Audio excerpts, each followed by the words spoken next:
Assalamualaikum warahmatullahi wabarakatuh. Pertama-tama, marilah kita ucapkan puji dan syukur kita kepada kehadiran Allah Subhanahu wa Ta'ala yang telah memberikan kita kesehatan, sehingga kita dapat melakukan kegiatan kita dengan baik dan maksimal, sehingga dapat mengikuti setiap pelajaran yang ada.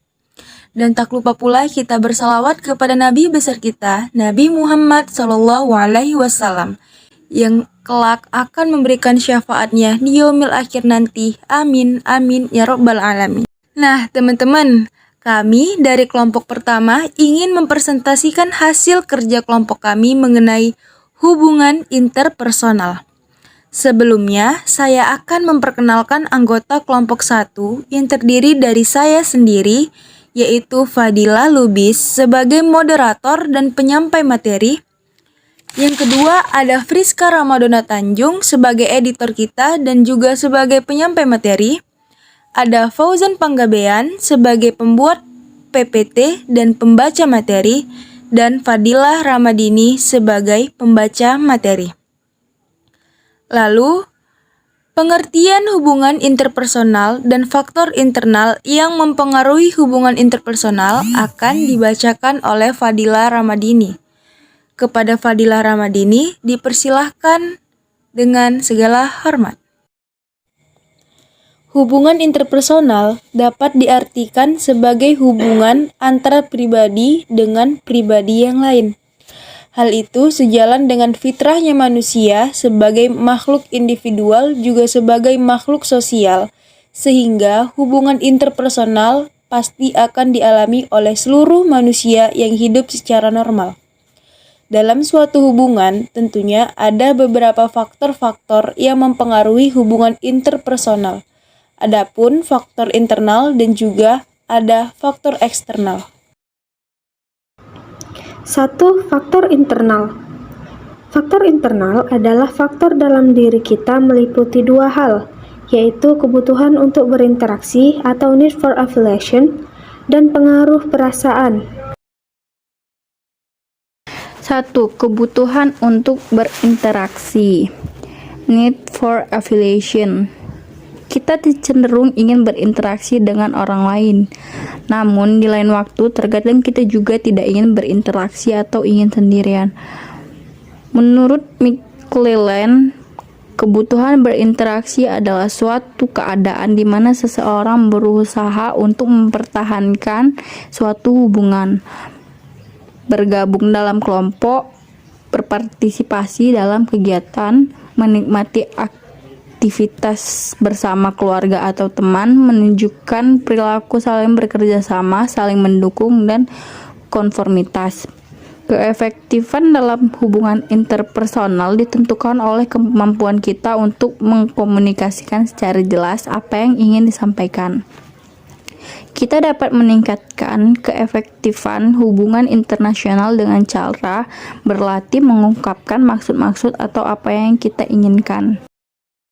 2. Pengaruh perasaan. Penelitian dari Brian dan kawan-kawan pada 1975 dari Farrelly dan Aron menunjukkan bahwa dalam berbagai situasi sosial, humor digunakan secara umum untuk mencairkan suasana dan memfasilitasi interaksi pertemanan. Humor yang dapat menghasilkan tawa dapat membuat kita lebih mudah berinteraksi sekalipun dengan orang yang belum dikenal, sehingga kita lebih dapat berpikir sehat dan berperilaku lebih baik. Jadi, kita akan lebih mudah berinteraksi dengan orang lain pada saat kondisi dan perasaan kita sedang senang dibandingkan jika kondisi perasaan kita sedang negatif. Hal ini terjadi pada saat senang. Kita lebih terbuka untuk melakukan komunikasi. Bila orang berada dalam situasi yang mencemaskan atau menakutkan, ia cenderung menginginkan kehadiran orang lain. Faktor eksternal. Sedangkan faktor eksternal yang mempengaruhi dimulainya suatu hubungan interpersonal adalah 1. Kedekatan atau proximity. Orang cenderung menyenangi mereka yang berdekatan, misalnya tempat tinggal. Persahabatan lebih cenderung lebih tumbuh yang jaraknya dekat. Jika ada pertanyaan, maka karena Apakah karena saling menyukai orang berdekatan atau karena berdekatan orang saling menyukai? Maka jawabannya benar semua. Tentang arti dari kedekatan dalam hubungan interpersonal, menurut Baron dan Braine menjelaskan bahwa kedekatan secara fisik antara orang yang tinggal dalam satu lingkungan yang sama seperti di kantor atau di kelas menunjukkan bahwa semakin dekat jarak geografis di antara mereka semakin besar. Kemudian kedua orang tersebut untuk sering bertemu. 2. Daya tarik fisik. Sebuah penelitian mengenai daya tarik fisik menunjukkan bahwa sebagian besar orang percaya bahwa laki-laki dan perempuan yang menarik menampilkan ketenangan, mudah bergaul, mandiri, dominan, gembira, seksi, mudah beradaptasi, sukses, lebih maskulin atau laki-laki, dan lebih feminis atau perempuan daripada orang yang tidak menarik. Jadi kita cenderung untuk memilih berinteraksi dengan orang yang menarik dibandingkan orang yang kurang menarik, karena orang yang menarik memiliki karakteristik lebih positif. 3. Kesamaan atau similarity. Kita cenderung menyukai orang yang sama dengan kita dalam sikap, nilai, minat, latar belakang, dan kepribadian. 4. Kemampuan atau competence or ability. Kita cenderung menyenangi orang-orang yang memiliki kemampuan lebih tinggi daripada kita, bahkan yang lain. Menurut teori pertukaran sosial, ketika orang lain memberi ganjaran atau konsekuensi positif pada kita, maka kita cenderung ingin bersamanya. Orang yang mampu, kompeten, dan pintar dapat memberi keuntungan kepada kita. Mereka dapat membantu menyelesaikan masalah, memberi nasihat, dan sebagainya. Hal ini menyebabkan orang yang memiliki kemampuan lebih disukai daripada sebaliknya. 5. Kesukaan secara timbal balik. Faktor lain yang juga mempengaruhi ketertarikan kita kepada orang lain adalah bagaimana orang tersebut menyukai kita. Secara umum, kita menyukai orang yang juga menyukai kita dan tidak menyukai orang yang tidak menyukai kita. Dengan kata lain, kita memberikan kembali perasaan yang diberikan orang lain kepada kita.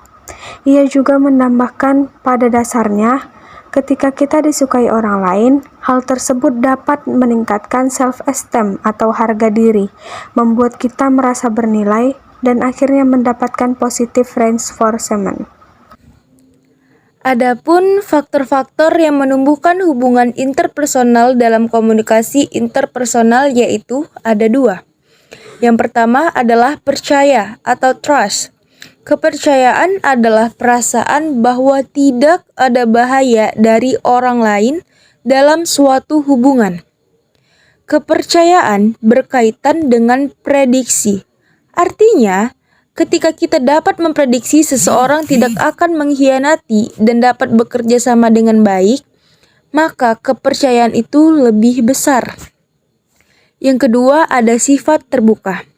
Sifat terbuka ini amat besar pengaruhnya dalam menumbuhkan hubungan interpersonal yang efektif.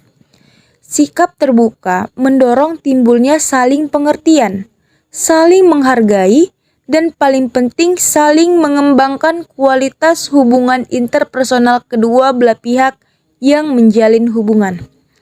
Kedua belah pihak harus saling membuka diri dan peka terhadap sekitar.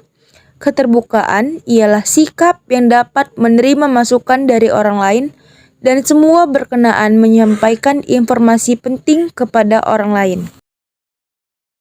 Nah, dan pembahasan dari faktor-faktor tersebut merupakan akhir dari presentasi kami untuk hari ini. Lebih dan kurang kami minta maaf, dan jika ada masukan, saran, atau kritik, silahkan memberikan komentarnya di bawah. Terima kasih atas segala perhatian teman-teman dan juga ibu dosen yang melihat presentasi kami. Kami tutup dengan wabillahi taufik wal hidayah. Wassalamualaikum warahmatullahi wabarakatuh. Selamat beraktivitas.